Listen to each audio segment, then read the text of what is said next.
चलिए शुरू करते हैं।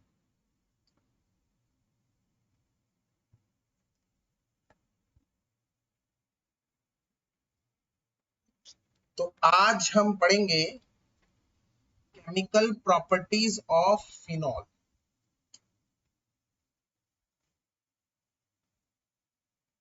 ध्यान से देखिएगा एक बार, बहुत अच्छी तरह से, बहुत मन से देखिएगा। Chemical properties of phenol. Phenol की केमिकल प्रॉपर्टीज हम लोग आज डिस्कस करें। तो ये 3 टाइप्स में बटी हुई है। टाइप 1 कौन सी है? हाँ जी, हाँ जी। टाइप 1 कौन सी है? मैं वो दोबारा बता रहा हूँ, रिव्यू कर लेंगे आप लोग। जिसमें OH वाला बॉन्ड क्लीवेज होता है। OH bond, OH bond cleavage. अगर OH बॉन्ड क्लीव होता है तो इस तरह की रिएक्शन होती है जिससे फिनॉल की एसिडिटी शो होती है। एसिडिटी शो होती है, ये एसिडिटी ऑफ फिनॉल शो करता है। टाइप 2 जिसमें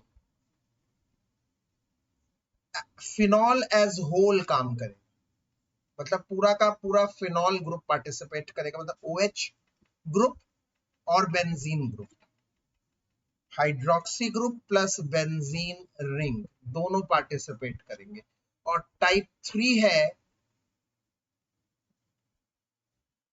जिसमें सिर्फ बेंजीन रिंग पार्टिसिपेट करेगी। ये तो वही 5 रिएक्शंस है, nitration, halogenation, sulphonation, Friedel-Crafts alkylation, Friedel-Crafts acylation. दरअसल ये कौन सी है? Aromatic electrophilic substitution reaction. ऐसी मतलब इलेक्ट्रोफिलिक सब्स्टिट्यूशन। सब्स्टिट्यूशन इलेक्ट्रोफिलिक लिखते हैं, बोलते हैं इलेक्ट्रोफिलिक सब्स्टिट्यूशन। मैं ये टाइप 1 को एक बार रिव्यू करूंगा आज, एक बार दोबारा से, आप बहुत ध्यान से सुनेंगे। फिर टाइप 2, फिर टाइप 3। आज हम कोशिश करेंगे ज्यादा से ज्यादा काम निकालने की, एकदम क्रिस्प, फटाफट से, rapid fire. Type 1,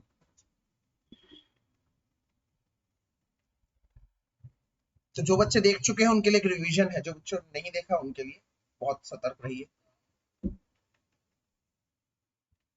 cleavage of OH bond. अच्छा, एक और बात बता देता हूं यहां पर, ये रहा फिनॉल,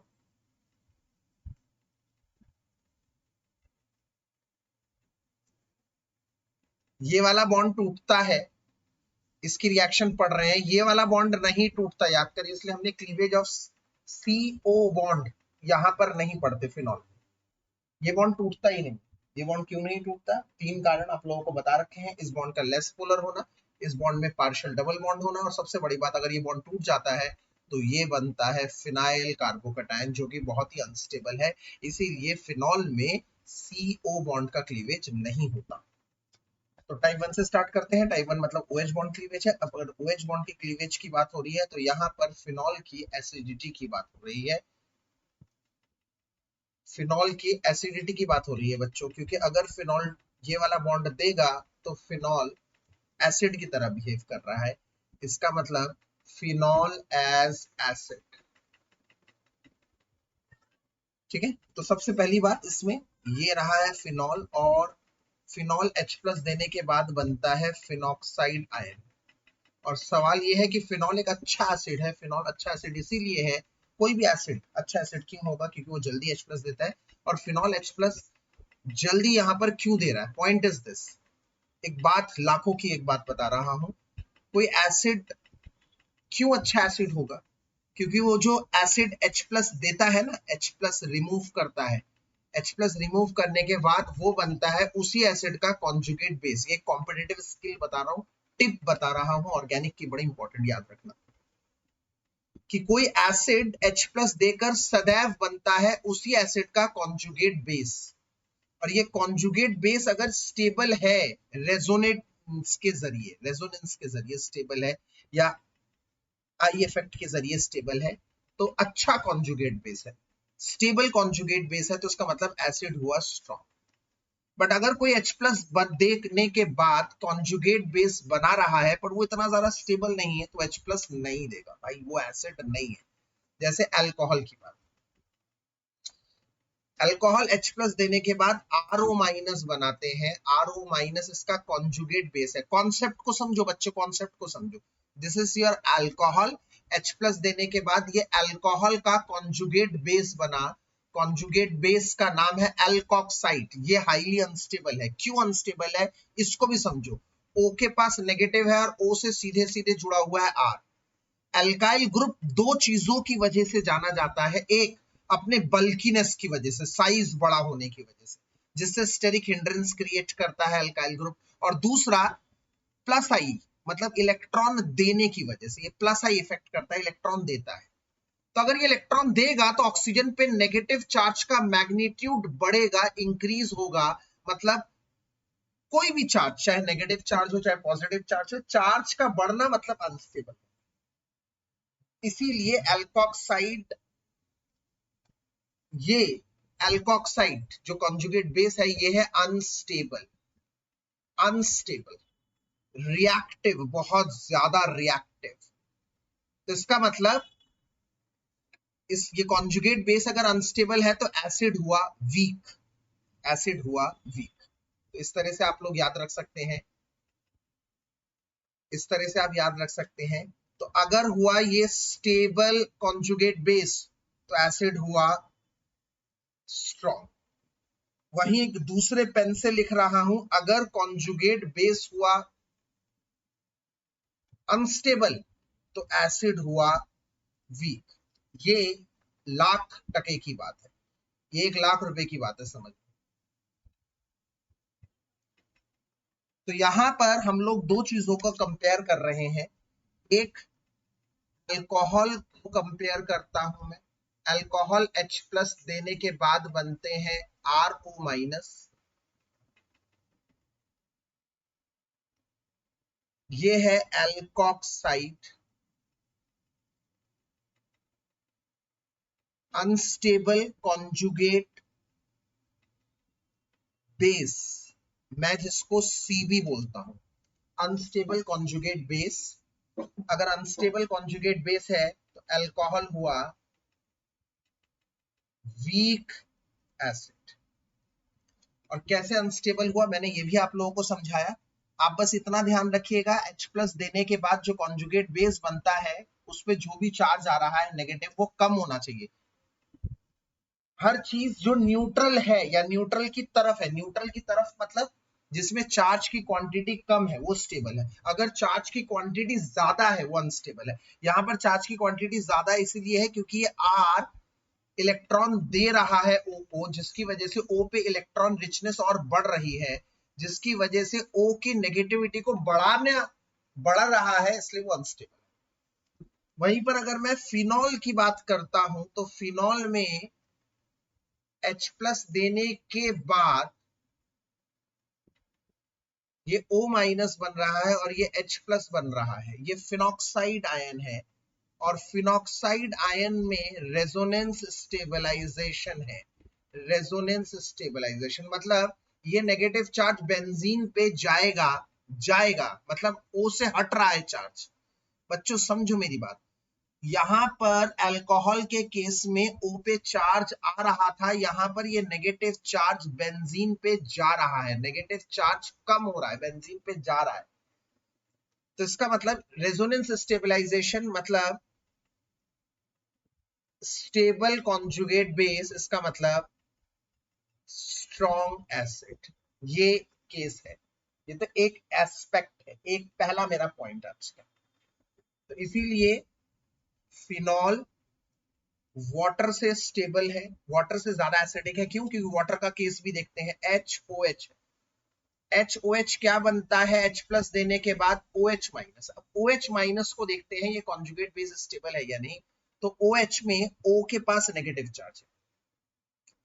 अब मेरी बात ध्यान से सुनो, मैं तीनों बेस को अगर तीनों कॉन्जुगेट बेस को अगर कंपेयर करता हूं, अल्कोहल से मिला मुझे RO माइनस, फिनॉल से मुझे मिला, कितनी बढ़िया बात हो रही है आज की क्लास, देखो कितनी बढ़िया, ये सारी बातें इतनी बढ़िया बता रहा हूं मैं आज कॉम्पिटेटिव की एकदम और सीबीएसई की एकदम क्रिस्टल क्लियर।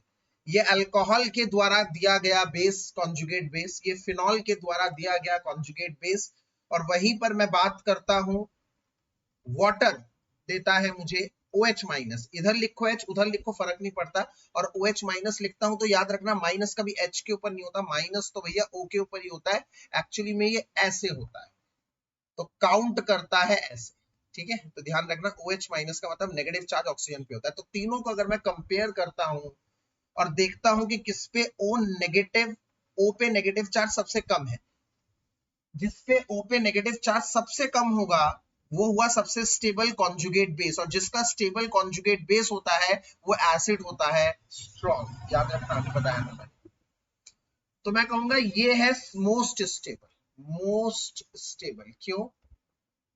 क्योंकि नेगेटिव चार्ज बेंजीन पे जा रहा है रेजोनेंस के चलते।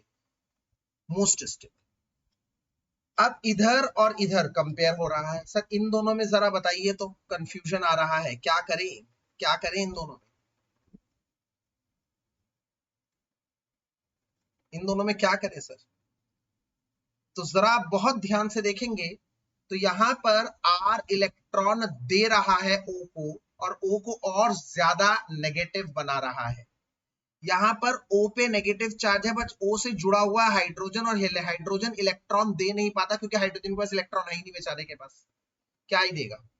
तो यहां पर ये प्लस आई इफेक्ट कर रहा है, प्लस आई, पर हाइड्रोजन के पास इलेक्ट्रॉन नहीं है देने के लिए, हाइड्रोजन प्लस आई नहीं कर पा रहा। इसका मतलब यहां पर ऑक्सीजन पे नेगेटिव चार्ज की क्वांटिटी इंक्रीज नहीं हो रही, कम से कम डिक्रीज नहीं हो रही।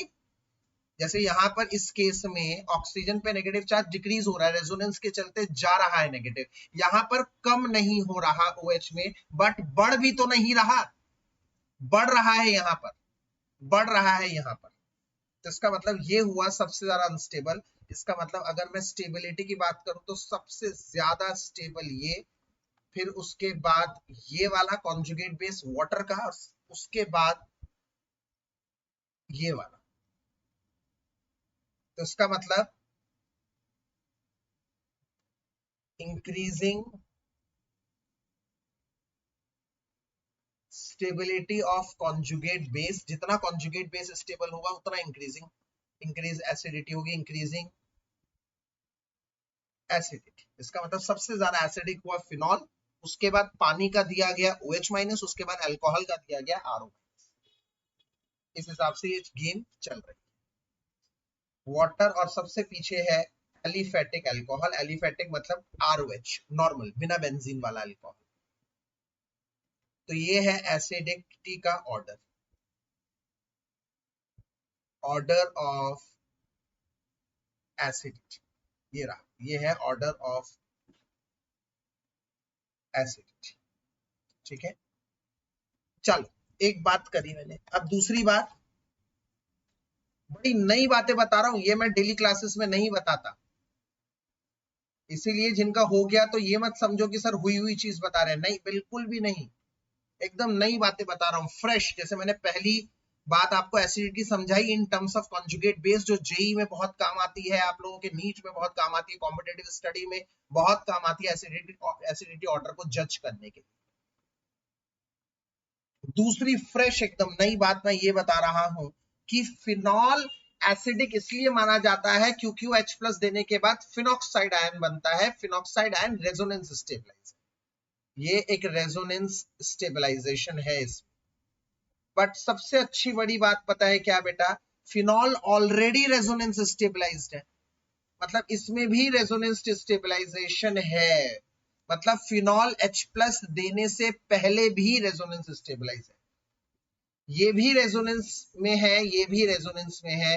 अब पंगा ये आता है सर अगर वो ऑलरेडी रेजोनेंस स्टेबलाइज है, इसका लोन पेयर ऑलरेडी जाता है, याद करो ये वाला लोन पेयर इधर आएगा तो ये वाला इधर आ जाएगा, है ना, याद करो ऐसा रेजोनेंस होता है। इसका अगर मैं रेजोनेंस बताता हूँ, फिनॉल का रेजोनेंस अगर मैं समझाऊं आप लोगों को, तो याद करिए ये है ये फिनॉल, तो जैसे ही H प्लस ये वाला इलेक्ट्रॉन पेयर इधर जाएगा,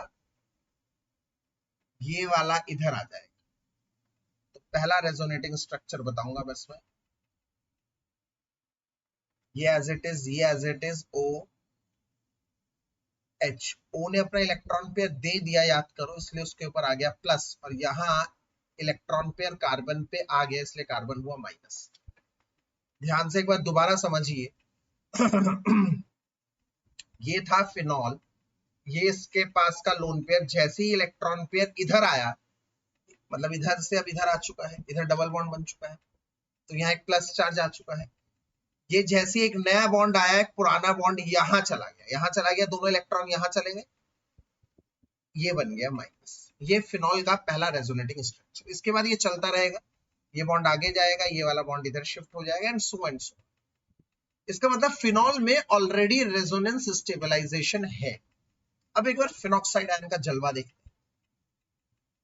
फिर ऐसा क्यों है, फिनॉल अगर पहले से ही कोई अगर स्टेबल है तो फिर ऐसा क्यों है, क्यों H प्लस दे देता है, फिर भी तो रेजोनेंस स्टेबलाइज ही बन रहा है। तो जरूर ऐसा होगा कि फिनॉक्साइड आयन का रेजोनेंस स्टेबलाइजेशन ज्यादा स्टेबल होगा जनाब, मतलब इसका रेजोनेंस स्टेबलाइजेशन ज्यादा अच्छा है। यस, तो आज की दूसरी नई फ्रेश क्रिस्प बात यह है कि phenol already resonance stabilised species है, फिर भी वो H प्लस देता है और फिनॉक्साइड आयन बनता है, क्योंकि फिनॉक्साइड आयन का रेजोनेंस स्टेबलाइजेशन ज्यादा बेहतर है। अब आती है बात, सर ऐसा क्यों, ऐसा क्यों, आइए देखते हैं। ये रहा फिनॉल और ये रहा फिनॉक्साइड आयन, ठीक है। चलो फिनॉक्साइड आयन का रेजोनेंस स्टेबलाइजेशन देखते हैं एक बार सर। ये वाला इलेक्ट्रॉन यहां मूव हो जाएगा, ठीक है, इसके ये रहे दो लोन पेयर, ये वाला इलेक्ट्रॉन पेयर यहां मूव हो जाएगा, तो अगला बॉन्ड इधर मूव हो जाएगा, है ना, ऐसे हो जाएगा बिल्कुल। तो आइए देखते हैं दूसरा रेजोनेटिंग स्ट्रक्चर कैसे बनेगा। ये हुआ, एज इट इज बॉन्ड यहां बना, एज इट इज बॉन्ड यहां बना, यहां एक डबल बॉन्ड बना, यहां एक डबल बॉन्ड, और सबसे बड़ी बात फिनॉल के, फिनॉक्साइड आयन के रेजोनेटिंग स्ट्रक्चर में आप देख पा रहे हैं वो ये कि ऑक्सीजन के lone pair as it is रहे, वो नेगेटिव चार्ज गया, नेगेटिव चार्ज यहां गया, मतलब फिनॉल क्या था, फिनॉल था ये, जिसपे ऑक्सीजन ने अपने लोन पेयर दिए, अपने लोन पेयर देने की वजह से ऑक्सीजन पे प्लस चार्ज आ गया, और आप जानते हैं कि इलेक्ट्रोनेगेटिव एलिमेंट पे प्लस चार्ज स्टेबल नहीं होता। जबकि फिनॉक्साइड आयन की बात करूं तो फिनॉक्साइड आयन क्या था, ये बॉन्ड टूट गया था, ये बॉन्ड जब टूट गया था तो हाइड्रोजन के दोनों इलेक्ट्रॉन ऑक्सीजन ने रख लिए थे, अब ऑक्सीजन के लोन पेयर भी है और ये दो इलेक्ट्रॉन भी है, तो अब जब ये वाला इलेक्ट्रॉन दे देता है तो ऑक्सीजन के अपने जेब से इलेक्ट्रॉन नहीं गए, अपना लोन पेयर नहीं गया रेजोनेंस में, जिसकी वजह से ऑक्सीजन पे पॉजिटिव चार्ज नहीं आया।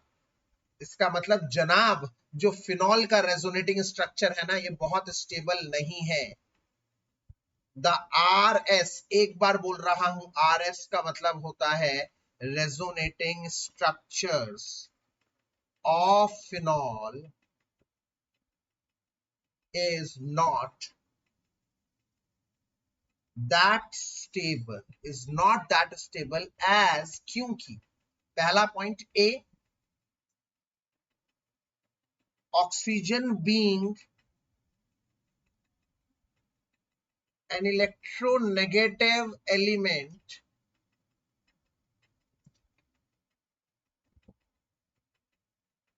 is having positive charge, oxygen एक इलेक्ट्रोनेगेटिव एलिमेंट है जो पॉजिटिव चार्ज एक्वायर कर रहा है, जबकि फिनॉक्साइड आयन में ऑक्सीजन के पास कोई पॉजिटिव नहीं है। Full marks to phenoxide ion का रेजोनेंस। फिनॉक्साइड आयन का रेजोनेंस बेहतर है, बेहतर है। ज्यादा अच्छा नेगेटिव चार्ज इस पर आएगा, ज्यादा क्वांटिटी में नेगेटिव चार्ज आएगा। क्यों? क्योंकि इसको नेगेटिव देते हुए ऑक्सीजन पे पॉजिटिव नहीं आ रहा, वहां पर ऑक्सीजन कतरा रहा है। क्योंकि अगर वो इलेक्ट्रॉन दे रहा है बेंजीन को तो उसके ऊपर पॉजिटिव चार्ज आ रहा है, बहुत अच्छा पॉजिटिव चार्ज नहीं आता, बेंजीन को बहुत अच्छी तरह से एक्टिवेट नहीं करता। यहाँ पर फिनॉक्साइड आयन बहुत बेहतर ढंग से इलेक्ट्रॉन दे रहा है ऑक्सीजन। क्यों? क्योंकि यहाँ पर ऑक्सीजन इलेक्ट्रॉन देते हुए हिचकिचाता नहीं है, क्योंकि वो अपने लोन पेयर नहीं दे रहा, अपने जेब से इलेक्ट्रॉन नहीं दे रहा, जिसकी वजह से यहाँ पर वो बेंजीन को ज्यादा इलेक्ट्रॉन पेयर प्रोवाइड करवा पा रहा है, बेंजीन को ज्यादा स्ट्रॉन्ग एक्टिवेशन दे पा रहा है। एक तो कारण ये है, और दूसरा एक नया पॉइंट बता रहा हूं, ये पॉइंट ध्यान रखना कि फिनॉल के रेजोनेंस में आप देख पा रहे हैं दो चार्ज है, पॉजिटिव और नेगेटिव, दो चार्ज है, बिल्कुल दो चार्ज है, हम देख पा रहे हैं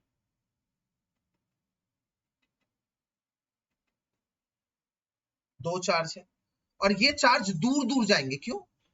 अगली बार ध्यान से देखिए,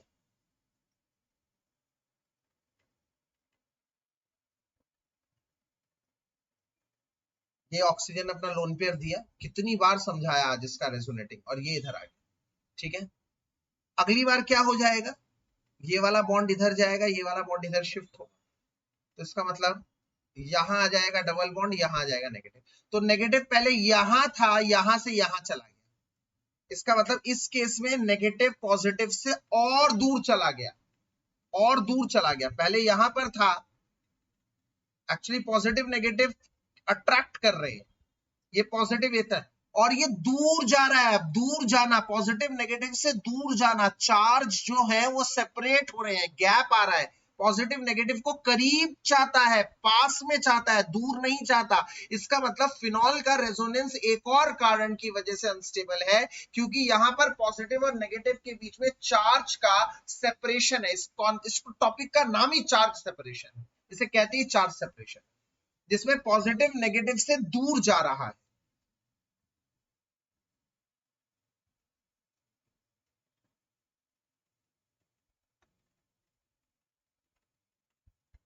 charge separation in which positive and negative charges are getting separated, far separated.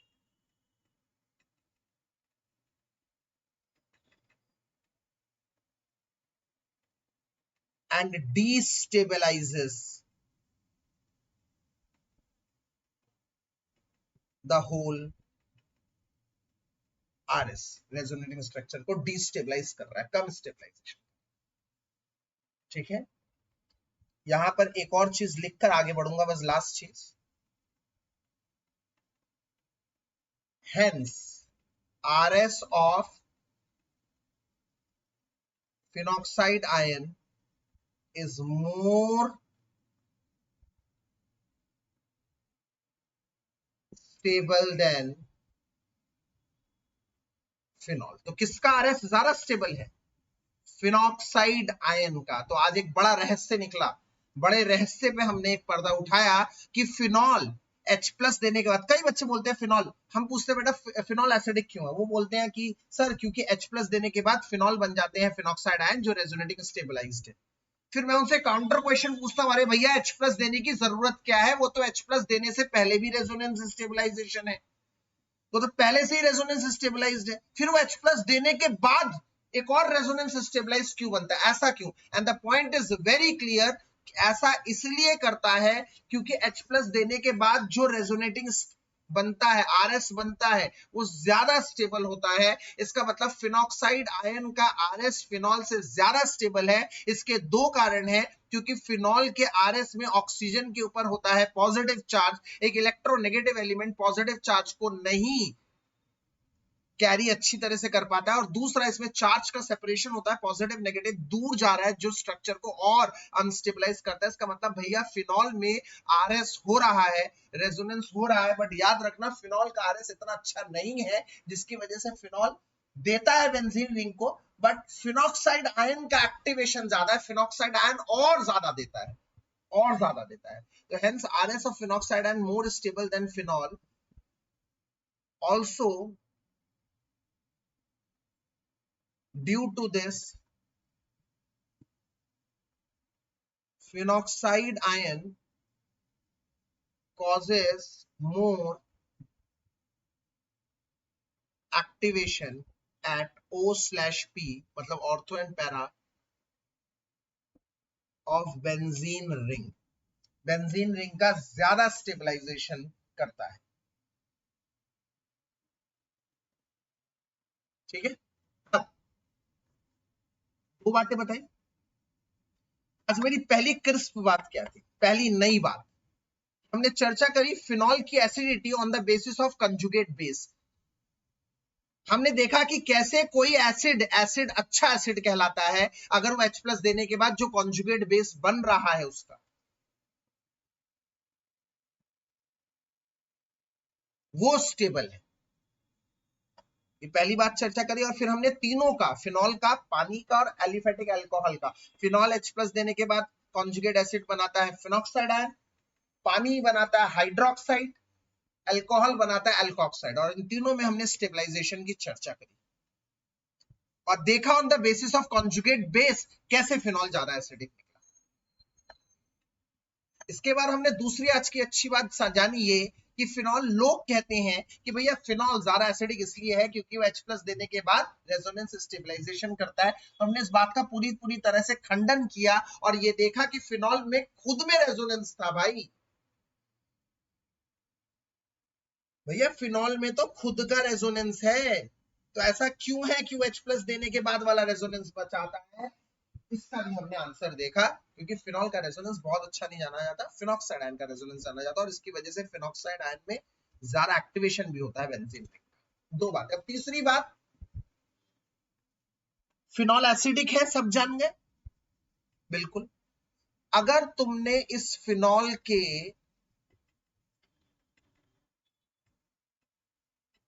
Ortho position पर कोई इलेक्ट्रॉन विड्रॉइंग ग्रुप लगा दिया, याद रख लो,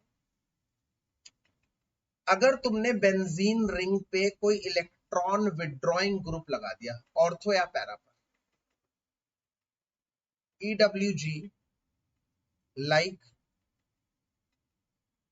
NO2, like halogens, etc., causes minus I effect, ये माइनस आई इफेक्ट करते हैं, या फिर causes stabilization of phenoxide ion and hence increases acidity। मतलब अगर तुम यहां पर कोई इलेक्ट्रॉन विड्रॉइंग ग्रुप लगा देते हो बेंजीन के ऑर्थो एट पैरा पोजीशन पर, but this works only when EWG is at ortho or para, as there will be no impact, as there will be no impact, as there will be no impact on acidity at meta position। कोई impact नहीं होता eight Meta position, और very less impact, बहुत कम impact. मतलब अगर कहीं पर benzene पर ऑर्थो पे तुमने लगा दिया NO2, तो क्या जादू होने वाला है भाई साहब?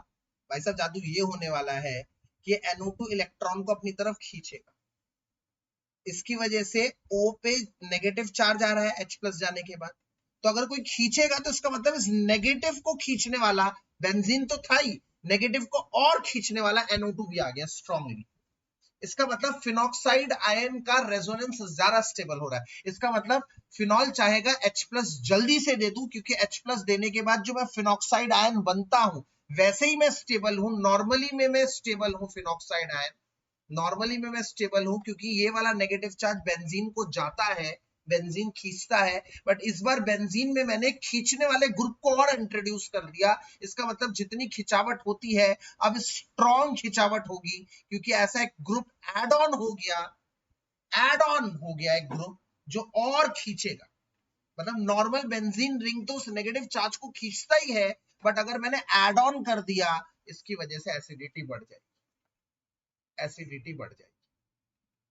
पर वहीं पर अगर मैंने कोई इलेक्ट्रॉन डोनेटिंग ग्रुप लगा दिया, मतलब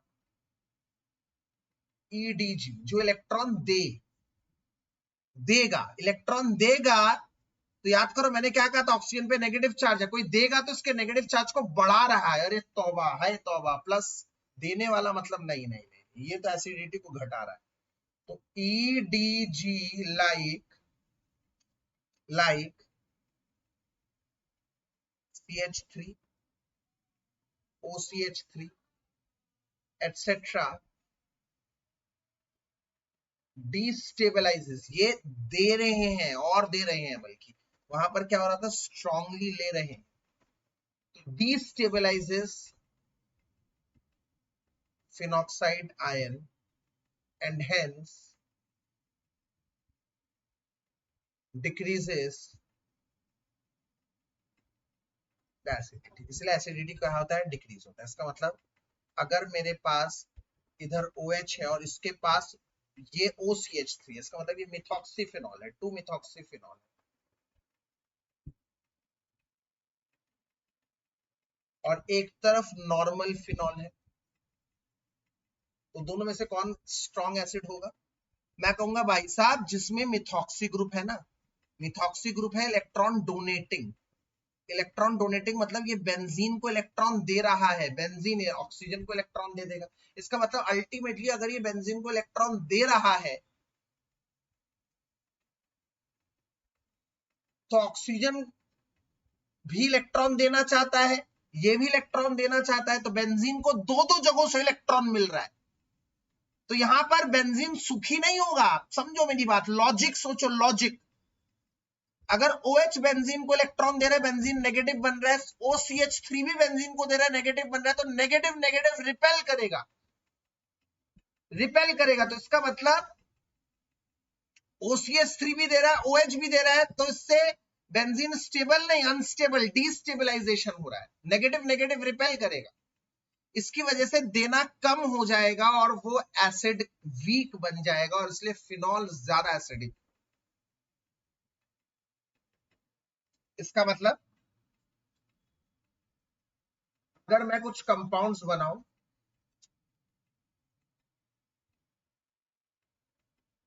उसके ऑर्थो पर NO2 डाल दूं, अभी ये फिनॉल है, एसिड है, बट जैसे ही मैंने NO2 डाल दिया एसिडिटी बढ़ गई, एक और NO2 ग्रुप डाल दिया एसिडिटी और बढ़ गई, एक और NO2 ग्रुप लगा दिया एसिडिटी मैक्सिमम हो गई। इसका मतलब ये फिनॉल में सबसे ज्यादा एसिडिक होगा, इससे ज्यादा एसिडिटी हो नहीं सकती। मैंने कारण आप लोगों को बता दिया, क्योंकि NO2 group electron withdrawing group है, इलेक्ट्रॉन लेता है। इसका मतलब यहां पर OH दे रहा है और NO2 ले रहा है, इसका मतलब जैसी OH दे रहा और NO2 ले रहा और NO2 ले रहा है, इससे OH के देने की टेंडेंसी बढ़ रही है, OH के देने की टेंडेंसी बढ़ रही है, मतलब एसिडिटी बढ़ रही है। तीन तीन दे रहे हैं मैक्सिमम एसिड, इसे कहते हैं 2,4,6 ट्राई नाइट्रोफिनॉल। इसका एक कॉमन नेम है पिक्रिक एसिड, पिक्रिक एसिड। ये है मोस्ट एसिडिक फिनॉल, सबसे ज्यादा एसिडिक फिनॉल। इसके बाद ये तीनों जगहों पर लगा था, तो इसके बाद वो फिनॉल होगा जिसके दो जगहों पर लगेगा, इसके बाद वो फिनॉल होगा जिसके सिर्फ एक जगह पर लगे, इसके बाद नॉर्मल फिनॉल होगा जिसपे एक भी नहीं लगा, और इसके बाद ऐसा फिनॉल होगा जिसपे देने वाला भी ग्रुप अटैच है, और इसके बाद वाटर, और इसके बाद ROH मतलब एलिफेटिक अल्कोहल। तो इस तरह से ये सीक्वेंस चलता है, इस तरह से ये सीक्वेंस चलता है, इंक्रीजिंग एसिडिटी ऑर्डर। ऐसे क्वेश्चंस पूछे जाते हैं एसिडिक ऑर्डर की, ये सब चीजें पूछी जाती है, ठीक है ना। तो इसका मतलब आज मैंने 3 एकदम नई चीजें बताई। पहली चीज जो मैंने बताई वो acidity on the basis of conjugate base, ये बहुत कंपटीशन का इंपॉर्टेंट है। उसके बाद दूसरा एक बहुत अच्छा बताया आपने, हमने डिस्कस किया resonance in both, resonance RS of, shortcut में लिखूं RS of phenoxide is more stable than RS of phenol। RS phenoxide ion का ज्यादा स्टेबल, ये ज्यादा स्टेबल है, मोर स्टेबल देन इसका रेजोनेंस। और तीसरी बात, सबसे अहम बात, कि electron withdrawing group increases acidity of phenol, while जबकि electron donating group decreases acidity of phenol, ये फिनॉल की एसिडिटी को डिक्रीज कर। ठीक है, 3 बातें हो गई। अब एक बार मैं रिएक्शंस बता देता हूं, कौन कौन सी रिएक्शन है टाइप 1। टाइप 1 की कौन कौन सी रिएक्शन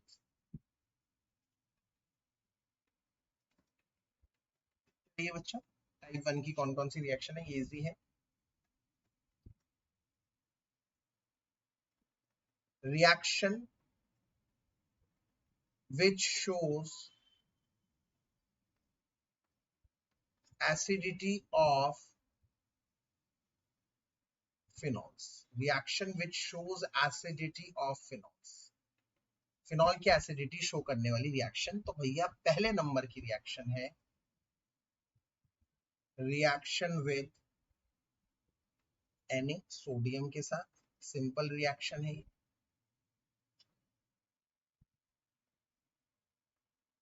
Na के साथ H प्लस देगा और ONA बना देगा, ठीक है, बैलेंस कर लीजिएगा। H प्लस नहीं लिखते क्योंकि एसिड है, स्ट्रॉन्ग एसिड है, उतना भी नहीं है कि H प्लस लिखें, ज्यादातर हम लिखते हैं H। रिएक्शन विद NaOH की बात करता हूं अगर मैं,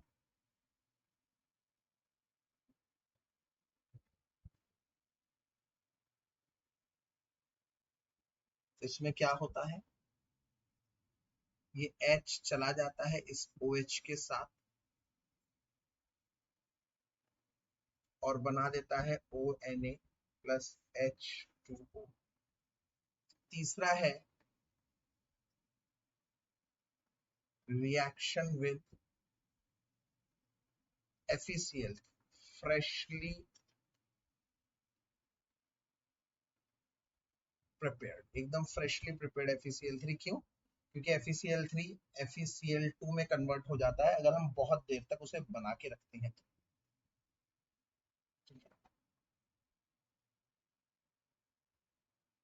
तो अगर मैं ये 3 ले लेता हूं और FeCl3 ले लेता हूं, तो कोई बड़ी बात नहीं है, आपको समझ में आना चाहिए 3 H प्लस और 3 Cl, यहां से 3 HCl बनाने वाले हैं, और बचेगा क्या, ये 3 O माइनस बचेगा और Fe3 प्लस बचेगा। तो Fe3 प्लस को न्यूट्रल करने के लिए बचेंगे 3 फिनॉक्साइड आयन, ये पर्पल कलर का होता है और इसी की वजह से ये फिनॉल के कैरेक्टरिस्टिक टेस्ट में भी काम आता है। Due to this color complex, this reaction is also used as phenol test. ठीक है बच्चों, इससे हुआ हमारा टाइप 1 खत्म। इससे हुआ हमारा टाइप 1 खत्म। मैं चाहूंगा आज टाइप 3 और करो, क्योंकि टाइप 3 इजी है। टाइप 1 टाइप 3 करें, टाइप 2 हम लोग बाद में करें। टाइप 3 भी खत्म हो जाएगा, क्योंकि हार्डली 10 मिनट का टॉपिक है और आज की क्लास आराम से रैप अप हो जाएगी। टाइप 3 मैं चाहता हूं अभी करा दूं। टाइप 3 क्या है? Aromatic AC, electrophilic substitution reaction of benzene ring. इसमें कुछ नई चीजें भी हैं, तो जो बच्चा सोच रहा है ये है वही पुरानी घिसी पिटी चीजें हो रही है, नहीं नहीं नहीं नहीं नहीं। तो पहली बात आपको ये समझना है कि OH ग्रुप बेंजीन को इलेक्ट्रॉन दे रहा है, स्ट्रॉन्ग प्लस आर करता है। OH ग्रुप देता है, दो लोन पेयर है, माना देने के बाद प्लस बनता है, बट फिर भी अच्छा देता है, वो बात अलग है। फिनॉक्साइड आयन के मुकाबले कम देता है, बट नॉर्मल में अच्छा देने वाला। OH group conducts a strong plus R and thus activates ortho / para positions strongly and behaves as good O/P directive. अच्छा ऑर्थो पैरा डायरेक्टिव ग्रुप है, मतलब रिएक्शंस ऑर्थो पैरा पर होंगी। आइए देखते हैं कैसे रिएक्शंस होंगी। हमने यहां पर ले लिया है अपना phenol,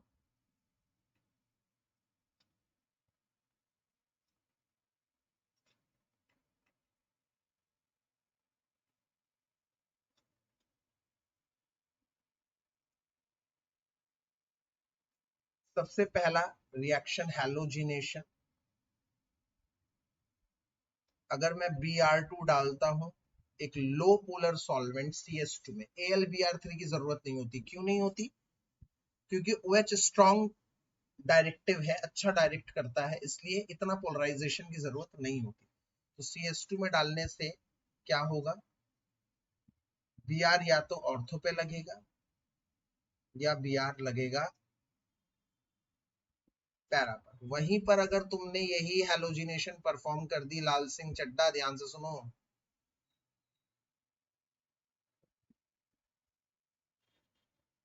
Br2 plus H2O. H2O is more polar solvent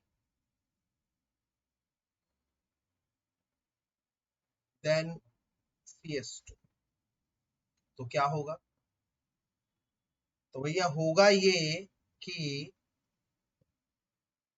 Br तीनों जगहों पर लग जाएगा, क्योंकि ब्रोमीन H2O ज्यादा पोलर सॉल्वेंट है, ज्यादा पोलराइजेशन होगा, ज्यादा रिएक्शन,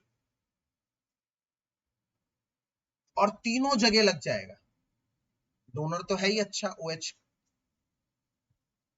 इसको हम ब्रोमीन वाटर भी कहते हैं, ब्रोमीन वाटर। और ये बनता है white PPT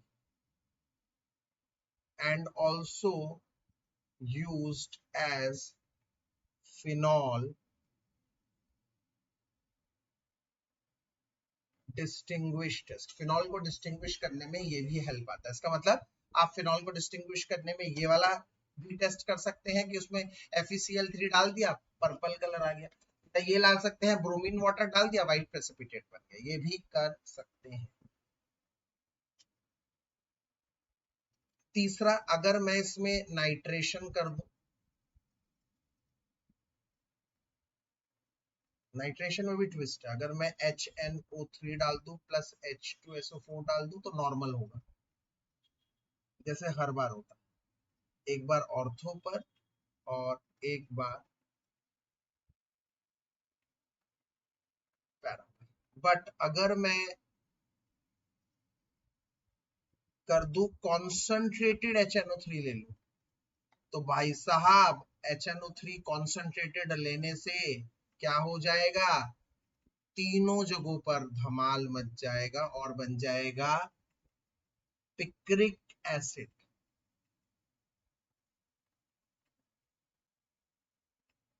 picric acid.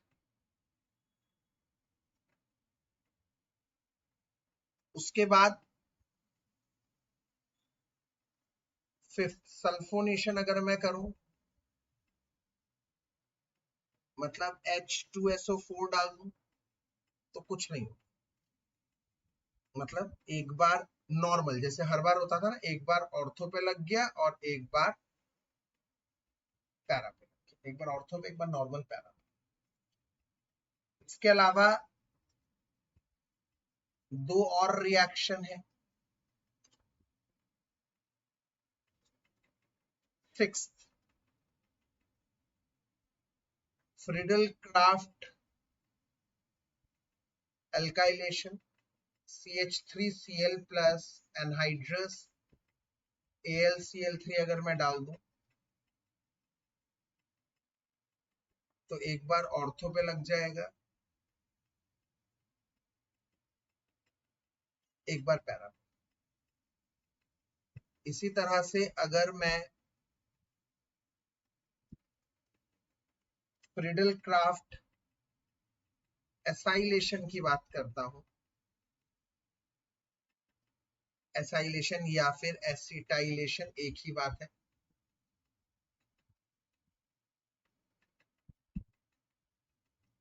Anhydrous AlCl3 ले लेता हूं, तो एक बार ऑर्थो पर COCH3 लग जाता है, एक बार पैरा पर COCH3 लग जाता है। ये होता है हर बार 5 रिएक्शन होती है, इस बार 2 नई रिएक्शन थी देखने को मिली।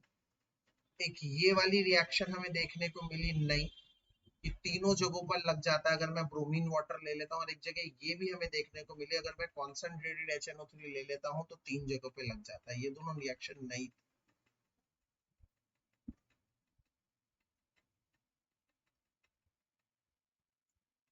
इधर लिख रहा हूं bromination of phenol can takes place. हर बार जैसे क्लोरीन डालते हो तो AlCl3, ब्रोमीन डालते हो तो ArBr3 डालना पड़ता है, याद करिए पिछले वाले चैप्टर में देख सकते हैं।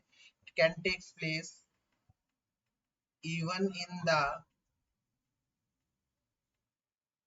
absence of AlBr3 as phenol is already a good activator and no more polarization of Br2 is needed। बहुत ज्यादा पोलराइजेशन Br2 का नहीं चाहिए होता। ये अपने आप में CBSE का क्वेश्चन है। तो जनाब बेहतरीन काम कर दिया हमने, टाइप 1 और टाइप 3 दोनों निपटा दी। टाइप 2 निपटाते ही फिनॉल की केमिकल प्रॉपर्टीज खत्म। बहुत बेहतरीन काम किया आज हमने एकदम लिमिटेड टाइम में। So this is it for everyone, God bless, take care. इसके नोट्स को जरूर अच्छी तरह से थॉरो करिएगा, हर रिएक्शन को 5 बार लिखिएगा जैसे मैं हर बार बोलता हूँ, एक्टिवली पढ़िएगा, बहुत अच्छी पढ़िए, बहुत अच्छी तरह से पढ़िएगा, ठीक है। That is it, God bless, take care, bye.